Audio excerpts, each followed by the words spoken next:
Hello friends, welcome to our channel tour vibes. आपका स्वागत है एक और नए ब्लॉग में।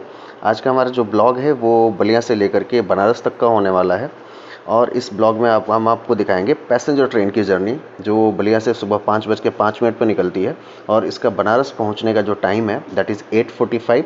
सो ये 3 घंटे 3.5 घंटे का जो टाइम है वो काफ़ी अच्छा है। और छोटे बड़े स्टेशन से होते हुए ये ट्रेन निकलती है और अपने गंतव्य स्थल बनारस कैंट होते हुए इलाहाबाद तक जाती है।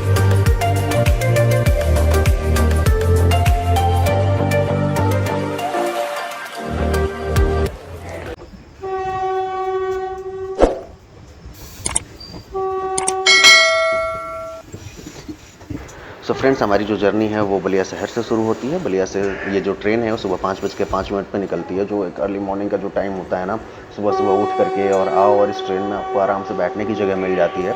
सो बलिया वासियों के लिए ये ट्रेन बहुत ही अच्छी ट्रेन मानी जाती है, जो कि अर्ली मॉर्निंग निकलते हैं आप, और आपको 9 बजे से पहले आपको बनारस ले जा करके छोड़ देती है। तो जिनको भी बनारस में काम होता है वो आराम से वो बिजनेसमैन हो या कोई भी हो, या फिर बनारस हमारे यहाँ से लोग जो BHU, जो हॉस्पिटल वगैरह में जिनके काम होते हैं, वो भी यहाँ से आराम से अर्ली मॉर्निंग निकल करके 3 से 3.5 घंटे में बनारस कैंट पहुँच जाते हैं।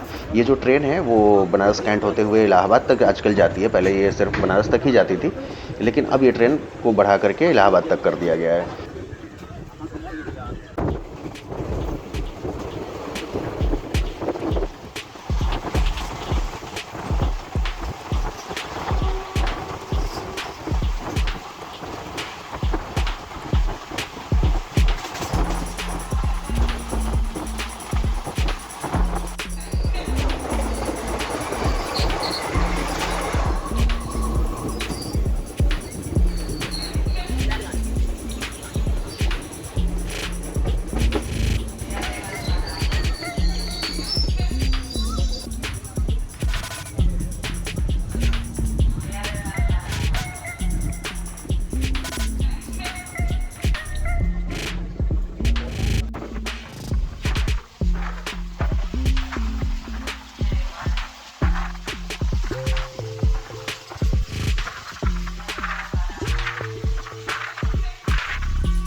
तो फ्रेंड, जैसे ही हम बलिया से निकलते हैं, फिफना स्टेशन के बाद जो ये आप यहाँ पे क्रॉसिंग देख रहे हैं, ये जो क्रॉसिंग है ये मेरे गांव जाते हुए पड़ता है हमेशा। क्योंकि बलिया स्टेशन से जो मेरा बलिया शहर से जो मेरा गांव है दैट इज़ 24 किलोमीटर। सो ये जो रूट है ये जाता है सीधा लखनऊ तक के लिए। आज मऊ आजमगढ़ होते हुए ये निकलता है सीधा लखनऊ के लिए। यहाँ से जो रचना की दूरी बचती है वो दैट इज़ 22 किलोमीटर, और यहाँ से बलिया की जो डिस्टेंस है जो हम पीछे छोड़ के हैं दैट इज़ 11 किलोमीटर। सो बलिया से बनारस तक की जब हम दूरी तय कर रहे होते हैं, उस टाइम पे जो मिड पॉइंट है, जो मिड स्टेशन आता है that is Ghazipur city. Ghazipur city Ballia से ऑलमोस्ट 70 किलोमीटर के आसपास की डिस्टेंस होती है, बाई ट्रेन या फिर मैं बाई रोड कह लूँ। 170 किलोमीटर के आसपास की डिस्टेंस होती है और ये मिड पॉइंट होता है जब भी आप बलिया से बनारस के लिए जा रहे होते हैं। सो गाइस, जैसे हम लोग अभी ये यात्रा अपनी कर रहे हैं बलिया से बनारस तक की, इसी बीच में मैं आपको बलिया के कुछ हिस्टोरिकल चीज़ों के बारे में आपको बता देता हूँ। बलिया को भारत के स्वतंत्रता संग्राम में उल्लेखनीय योगदान की वजह से बागी बलिया के नाम से बुलाया जाता है। इस शहर की पूर्वी सीमा गंगा और सरयू के संगम द्वारा बनाई जाती है। यह शहर वाराणसी से 140 किलोमीटर, लखनऊ से 390 किलोमीटर, गोरखपुर से 165 किलोमीटर और देश की राजधानी नई दिल्ली से 950 किलोमीटर के दूरी पर स्थित है। भोजपुरी यहाँ की प्राथमिक स्थानीय भाषा है। यह क्षेत्र गंगा और घाघरा के बीच के जलौढ़ मैदानों में स्थित है। अक्सर बाढ़ग्रस्त रहने वाले इस उपजाऊ क्षेत्र में चावल, जौ, मटर, ज्वार, बाजरा, दालें, तिलहन और गन्ना उगाया जाता है। शहर की पूर्वी सीमा गंगा और घाघरा के संगम में निहित है। वहाँ पर एक बहुत प्रसिद्ध भगवती जी का मंदिर है जो रेवती के बगल में एक छोटे गांव सोमनाथपुर में स्थित है। बलिया एक प्राचीन शहर है। भारत के कई महान संत और साधु जैसे जमदग्नि, वाल्मीकि, भृगु, दुर्वासा आदि के आश्रम पहले बलिया में थे। बलिया प्राचीन समय में कोसल साम्राज्य का एक भाग था। यह भी कुछ समय के लिए बौद्ध प्रभाव में आया था। पहले यह गाजीपुर जिले का एक हिस्सा था, लेकिन बाद में यह अपना एक जिला हो गया। यह राजा बली की धरती मानी जाती है और उन्हीं के नाम पे इसका नाम बलिया पड़ा। 1942 के अंग्रेजों भारत छोड़ो आंदोलन के वक्त बलिया के क्रांतिकारियों ने चित्तू पांडे के नेतृत्व में बलिया को आज़ाद करा लिया था।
2001 की भारतीय जनगणना में बलिया की आबादी 10,02,226 थी। जनसंख्या में पुरुषों और महिलाओं का जो प्रतिशत है वो 46% एंड 54% है। यहाँ 55% महिलाओं एवं 65% पुरुष साक्षरता के साथ 77% की औसत साक्षरता दर, जो 75.5% के राष्ट्रीय औसत से अधिक था।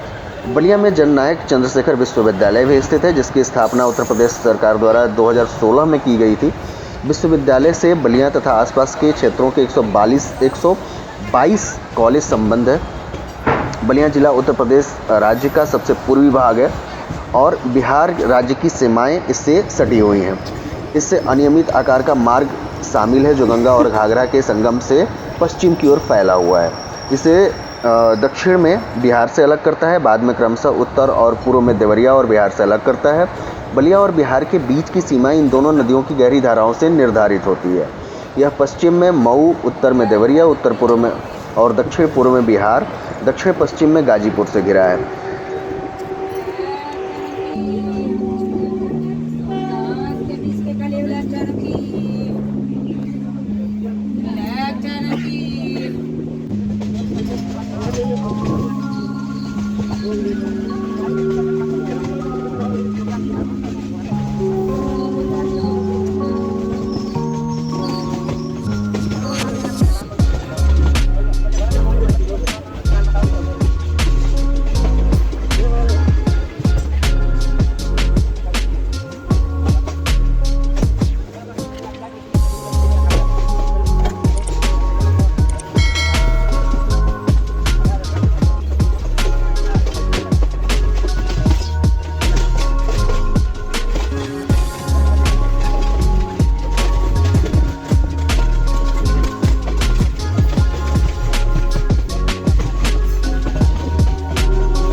बलिया का एक बहुत ही फेमस मेला है जो साल में एक बार लगता है, जिसे हम ददरी मेला कहते हैं। यह मैदान शहर की पूर्वी सीमा पर गंगा और सरयू नदी के संगम के आसपास में लगाया जाता है। मऊ, आजमगढ़, देवरिया, गाजीपुर और वाराणसी के रूप में आसपास के जिलों के साथ नियमित संपर्क में रेल और सड़क के माध्यम से मौजूद है।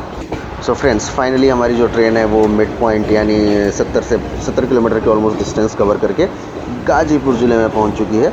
गाजीपुर भारत के उत्तर प्रदेश प्रांत का एक शहर है एवं गाजीपुर जिले का मुख्यालय है। यह गंगा नदी के किनारे स्थित है। यह नगर उत्तर प्रदेश और बिहार की सीमा के बहुत समीप स्थित है। यहाँ की स्थानीय भाषा भोजपुरी एवं हिंदी है। यह बनारस से 70 किलोमीटर की पूर्व में स्थित है। गाजीपुर को लहुरी काशी भी कहा जाता है। गाजीपुर जिले के बहुत से युवा भारतीय सेना से जुड़े हुए हैं, इसलिए गाजीपुर जिले को वीरों की धरती भी कहा जाता है। मरणोपरांत परमवीर चक्र से सम्मानित वीर अब्दुल हमीद भी गाजीपुर के रहने वाले थे। एशिया का सबसे बड़ा गांव गहमर इसी जिले का हिस्सा है, जहां आज भी लगभग सभी घरों के न्यूनतम एक लोग भारतीय सेना में जरूर तैनात हैं। गाड़ी संख्या 05169 जो बलिया से चलकर प्रयागराज रामबाग को जाने वाली गाड़ी मेमो सवारी गाड़ी प्लेटफॉर्म संख्या 1 पर आ चुकी है। गाजीपुर अंग्रेजों द्वारा 1820 में स्थापित किया गया, जो एशिया में सबसे बड़े अफीम के कारखाने के लिए प्रख्यात है। यहाँ हथकरघा एवं इत्र का भी उद्योग है। ब्रिटिश भारत के गवर्नर जनरल लॉर्ड कॉर्नवालिस की मृत्यु यहीं हुई थी और वो यहीं दफन है। सैदपुर, यह गाजीपुर का सबसे व्यापक तहसील है। सैदपुर के भीतरी में गुप्त साम्राज्य द्वारा बनाया गया स्तंभ लेख है, जिसे इतिहास के भीतरी का स्तंभ लेख के नाम से जाना जाता है। यहीं एक सदियों पुराना विष्णु मंदिर भी है, जो अब हालांकि जर्जर अवस्था में है।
सो फ्रेंड्स, फाइनली हम लोग पहुंच चुके हैं औड़िहार जंक्शन।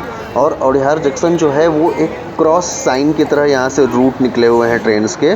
जो एक रूट है जो पूर्व की तरफ जाता है वो बलिया की तरफ जाता है। दूसरा रूट जो है वो जाता है मऊ की तरफ, मऊ होते हुए वो गोरखपुर की तरफ निकल जाता है। और जो पश्चिम की तरफ रूट निकलते हैं, एक निकलता है जौनपुर की तरफ, जो जौनपुर होते हुए लखनऊ की तरफ और या फिर आगे की तरफ इलाहाबाद की तरफ निकलता है। और जो दूसरा रूट है वो वाराणसी होते हुए इलाहाबाद, कानपुर होते हुए आगे की तरफ निकल जाता है। औड़िहार जंक्शन की जो सबसे फेमस चीज़ है वो है ये पकौड़ी। ये सदियों पुरानी फेमस चीज़ है जो आज भी चलती चली आ रही है। आज भी वहाँ ट्रेनें रुकती हैं तो लोग वहाँ की पकौड़ी खाना ज़रूर पसंद करते हैं। आजकल ये 20 रुपये प्लेट मिलती है, हालांकि बहुत ज़्यादा अब टेस्ट तो मैं नहीं कहूँगा ऑब्वियसली, बट आज भी अगर मैं भी जाता हूँ तो एक प्लेट तो ज़रूर टेस्ट करता हूँ कि शायद वो स्वाद आ जाए। तो आप भी अगर इस रूट पे आते हैं तो एक बार ज़रूर मैं कहूँगा कि एक बार आपका टेस्ट करना तो बनता है। चलिए आगे की जर्नी कंटिन्यू करते हैं।